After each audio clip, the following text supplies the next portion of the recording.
So this summer, I have been rewatching a show from my childhood, Generator Rex.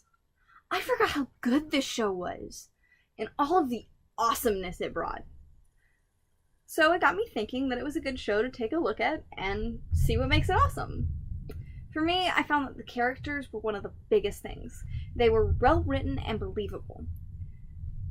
And the plot was well paced and you knew the stakes.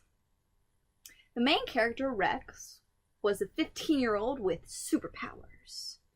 For a children's show, having a believable teenager is often difficult, but Rex feels like a real person. At times, he can come off as annoying, but the kind of annoying you expect a teenager to be. Throughout the series, you watch him grow emotionally, and you can tell that he's learning and you're rooting for him. At the beginning of the series, he's extremely arrogant and kind of a show-off. As the series goes on, he learns to be less arrogant, and you can see his passion for helping others grow, which is a good thing in the kind of show that this is. It's a really awesome arc, because you don't see it often, and when you do see it, it's not always done as well as it is done here. There are two other characters that you can point to see how amazing the show is, as well as see how Rex has grown. And these are Six and Dr. Holliday. I know there are a lot of other characters in the show. These are the only two I'm gonna touch on, because they're my favorites. Six is a secret agent type who's like a mentor and a father figure to Rex, which is a big deal, because Rex doesn't have any other strong adult role models. And it's nice to have an adult role model in a show that isn't a dork or completely idiotic. And in the first season and the first half of the second season, you watch him and Rex go closer, and you see how much of a role model he is to Rex, and you see the lessons that he's teaching Rex. And it's this cool dynamic that I'm really happy is in the show. Also, just look at him fighting.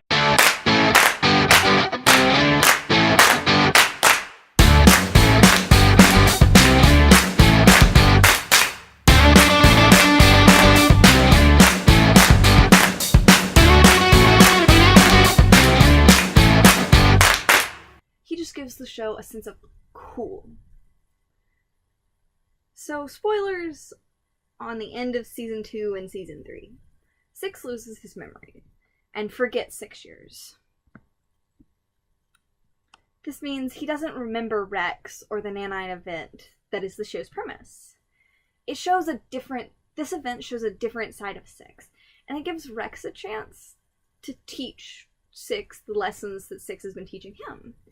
And it also gives the chance for the romance between Six and Dr. Holliday to bloom even more.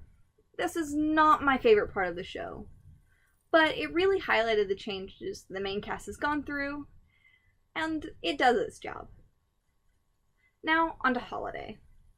She is an example of how to write a strong, smart female character. She's like this mother figure to Rex. And, like I said before, she and Six have a small romance. At the beginning of the series, she starts out of kind of just Rex's crush.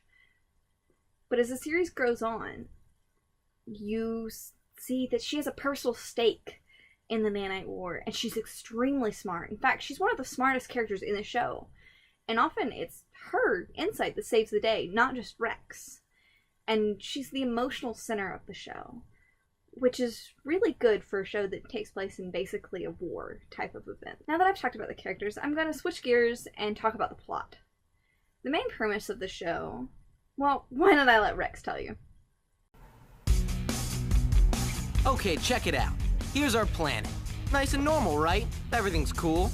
Then, like from out of nowhere, whoosh, there was this accident.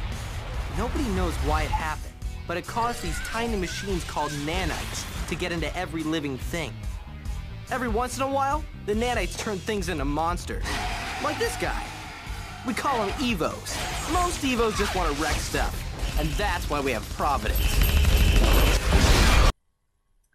So basically, the show follows a Monster of the Week premise, with Rex fighting an Evo with the help of